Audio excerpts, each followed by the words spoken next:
guys, I've got to be honest with you here. I've done a lot of wrenching on the Jeep that I did not get on video for a couple reasons. One, my hands were busy working and I couldn't run a camera while doing it. And two, it's been super windy. And three, I just kind of forgot because I got excited to get home and start wrenching. I made a lot of projects. Most of the engine bay is back to normal. I've got the hood kind of mounted, although I seem to be missing a couple bolts where I should have 4 extras because I had the 2 tubs. I seem to be missing 2, so I need to figure out what happened to those extra ones. They're in a bag somewhere. I just somehow did not label it in my notepad. So I need to figure out what bag. Probably says it on the bag, but it's not in my notepad. So I need to go through all the bags, find those extra bolts. But the hood is mounted. I did find a few extra things, such as all this time I've been assuming the front end collision didn't do too much damage. I've looked things over. There were a few small dents, nothing major. Once I went to mount the brake and clutch pedals in, I realized that something that looked like it came from the factory with a little bit of a curve should have been straight. And so last night I ended up getting frustrated pulling out the 10-pound sledge and beating it back straight. So I'll need to get out the paint again and repaint all that up where I scratched up the paint just so it doesn't rust. But the pedals are in, brake booster's in, clutch master cylinder's in. Let's see what else. I got the ARB mounted back in. I did actually custom fabricate a new plate for that because the old one was so far gone. And that's for the ARB air compressor. That runs both my lockers, and I've got a plug-in hose that I can use to air tires back up. So that's dual purpose. Aside from that, one of the things I'm working on now is actually getting the hood cowl ready. And I'm going to show you something on the hood cowl, something that my old Jeep actually came with that I didn't know until I started taking it apart. Super thankful that it is, and I'll explain why here. So this is the bottom side of the hood cowl. That's the piece of metal that goes between the windshield and the hood. And underneath here is where your HVAC, your heating, your air conditioning, if you've got air conditioning, I don't. But your ventilation draws air in. Now you've got to be able to draw air in without drawing water in. And so these, right below them, is actually a drain. One of the problems that causes, because although there's a drain there, don't look at this yet, over here is where the HVAC takes water in. So it's not too bad. It's up a little ways, so when water comes in here, it drains out there before it ever gets over into your blower motor and stuff like that. But the TJs, and I believe the YJs as well, I'm not sure on that, but at least the TJs were known for a problem that leaves and junk and dirt would get in underneath here and clog the drain. And once it did that, the whole thing would fill up with water when it rained, and it'd pour in through your air intake, and you'd end up with water on your passenger floor. Now, often people just assumed this was one of the many poor seal roof leaks that Jeeps are kind of known for, you know, and they would sit there and try and figure out how to get their seal right. Couldn't figure out why it kept leaking. Well, it turns out that it's just because this is all clogged up under here. So what I found is mine, when I bought it, had that.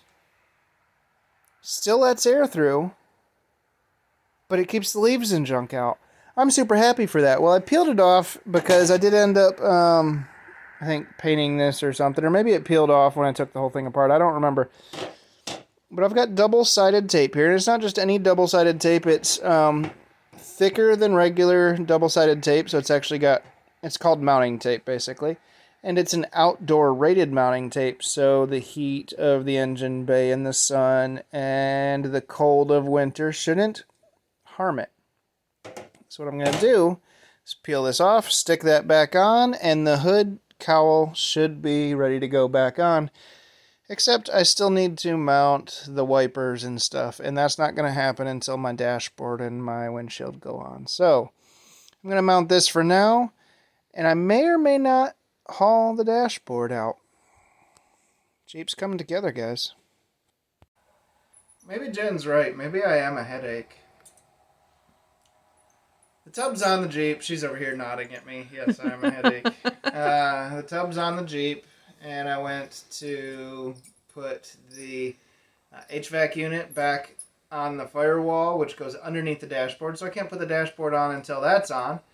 But what it's got is it's got 5 studs that go through the firewall. And they're quite unique. They've got a reverse Torx head, and then a threaded bolt with a nut. And this side goes in the engine bay.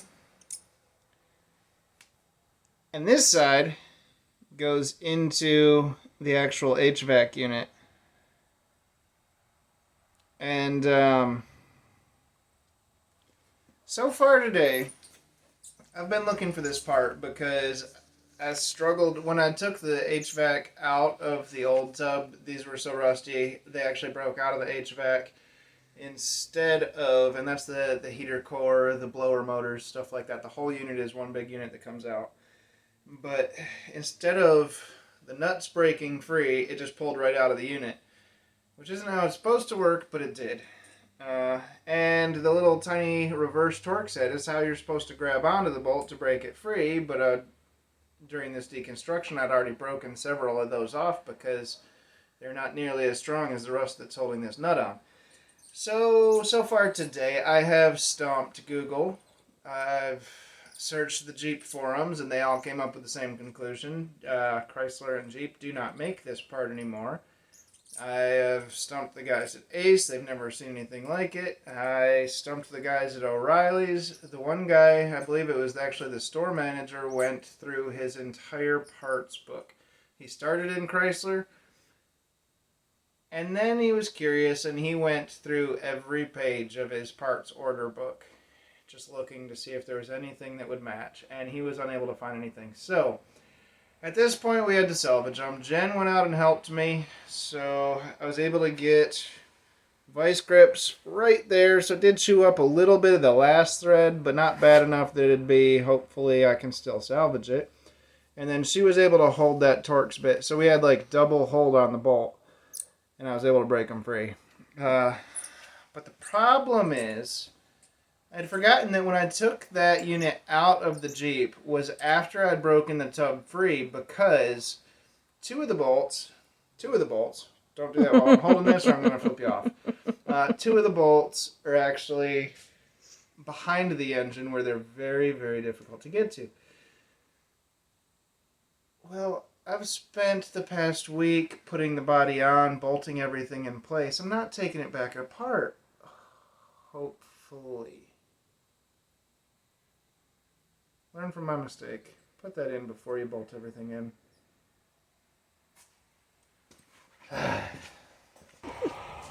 Ladies and gentlemen, I can reach the bolt from the far side. Ow! I can't reach it from the passenger side, which it's closest to. There's a wiring harness in the way. But I found a way to get my hand down in there to this bolt. I can reach the bolt. I just can't really get the nut on very well because I can barely get my finger there. Ooh, it started. You know, the best part though is I can't really get a wrench down there very easily. So I gotta get as much as I can by hand. And these rusty bolts don't thread on well.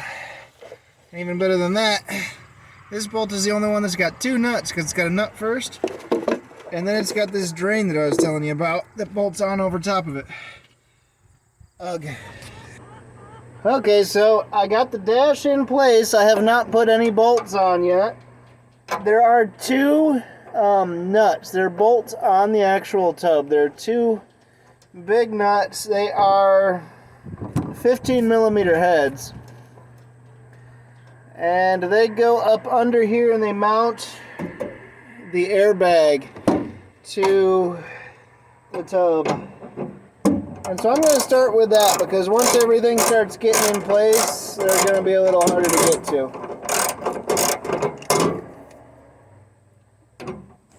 Care to explain what's going on? Okay, so inside the windshield, there are two little, I don't know what to call them other than nut plates. It is a plate that has the nuts built in. And it's supposed to kind of sit here. Oh, I think I almost got it. It's supposed to kind of sit here so you can, where is it going? So you can screw the windshield hinges in. But it's not in place, and I can't seem to get it in place well enough to, oh, I lost it, to get the windshield hinges on. And I'm not sure what I'm going to do. I don't know how it's originally supposed to be attached in place. I don't know if they like glued it in there from the factory, but they don't give you access to it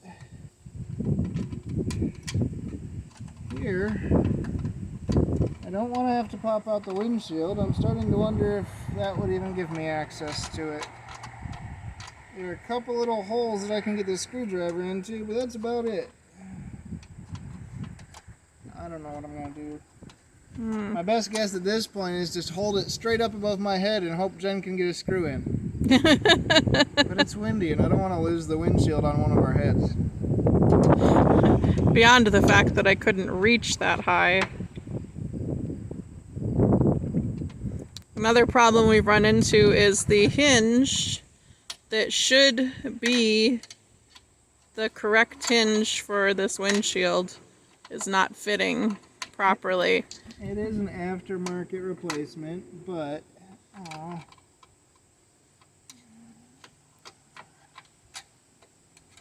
I mean, it's an aftermarket replacement. It should at least fit, I would think. Yeah, the other side he was able to get on and get it to fit, but kind of. I've still got work to do over there, but that's because the front nut plate is falling out. So. apparently these nut plates are an issue. Apparently, I wish I had a new windshield.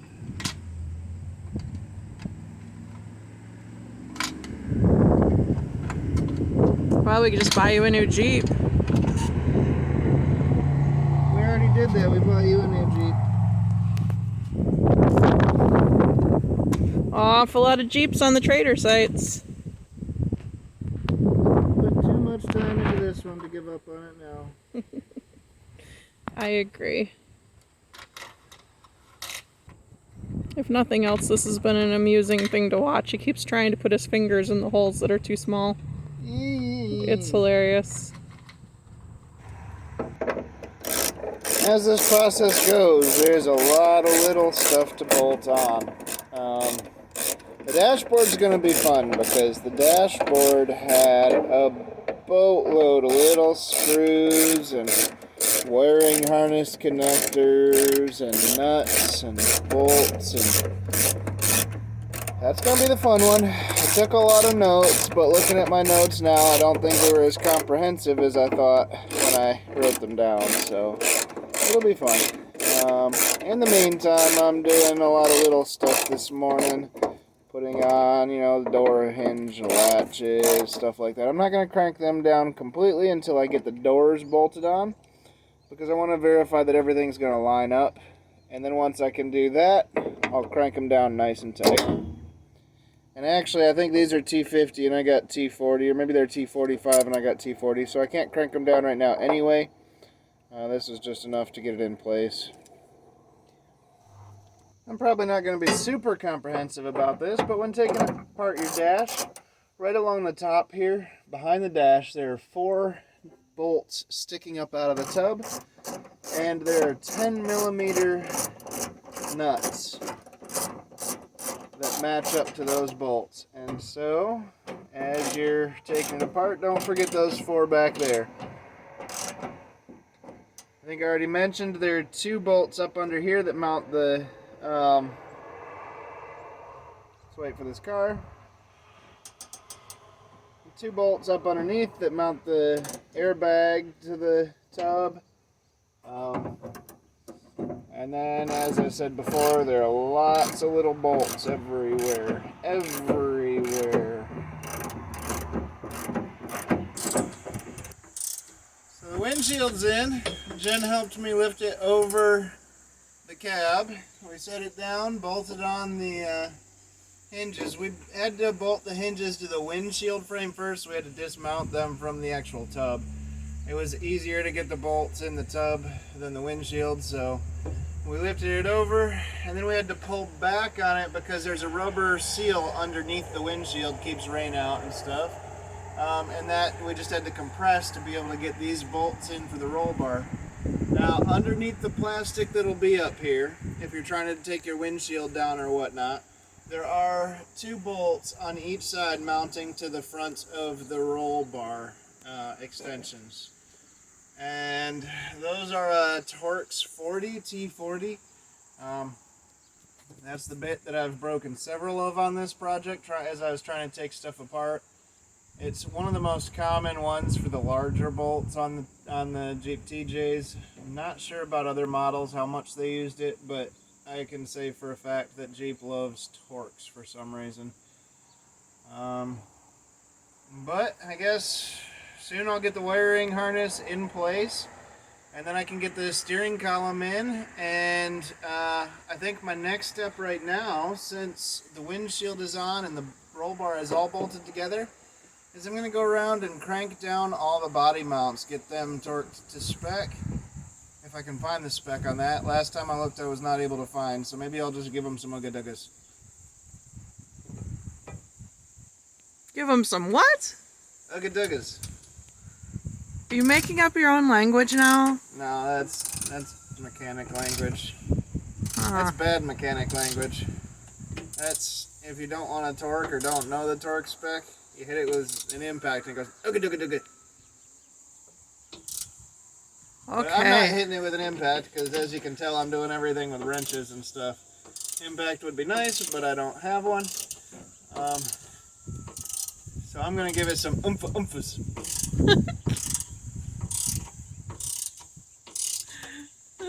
In the meantime, I'm going to get a better view of this because the Jeep looks like a Jeep again.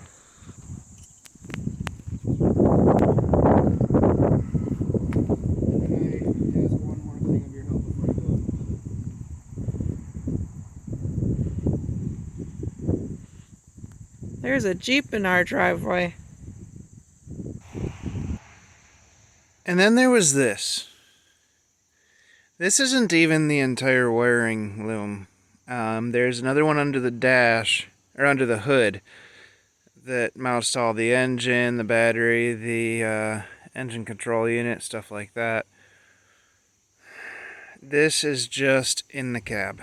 Under the dash, there's a part that runs back under this, right under here, comes up here and goes to the back for, I'm trying not to go up too much because the sun's over there. So it goes to the back for like the tail lights, the fuel pump, and then there's one that actually goes up the roll bar and usually is inside the padding. I'm not putting the padding on, so I'm gonna have to use a fish tape to go in. I might actually go in here if there's nothing here. I don't remember off the top of my head. And since the wiring harness will be coming up here, depending on where that splits off, I might go in there. And then I've got to fish it up through. And I believe I'm going to be coming out of this hole here. So, in the meantime, I took a lot of notes on this. You know, I was pulling off door. Let's see here. Rear washer motor, stuff like that. But this is a mess, and I'm not looking forward to this. Hey guys, sorry about the wind noise. I'm making progress though. I have to say there's one thing that I will never regret on this project, and that is taking notes, marking the wiring harnesses, and taking pictures. That triple threat combination has been priceless. I do wish I'd taken a few more pictures, but all in all, I couldn't have done this without that. So if you're ever planning on taking apart the wiring harness in a vehicle, if you're ever planning on disassembling a vehicle quite as much as I've done here, highly recommend it. Okay, body is fully bolted in.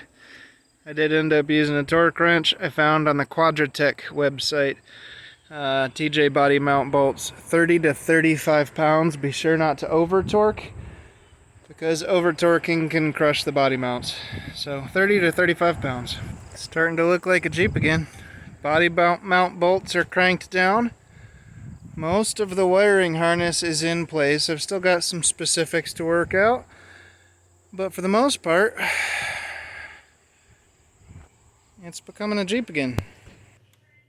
Well, that's it, ladies and gentlemen. There has been a lot of wrenching done over the past couple of weeks, and I haven't really kept up on putting the videos together because I've been rushing to get the next video, I believe, the next Jeep video at least, done.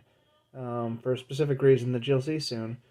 And I've never really got around to doing a closing video because it was just come home and do a couple hours of wrench after work, and it's just been little bits and pieces. If you've noticed through this video, my shirt changed over and over and over again. But that's it for today. Thanks for watching, y'all. The Lord bless you and keep you. Much more progress to come.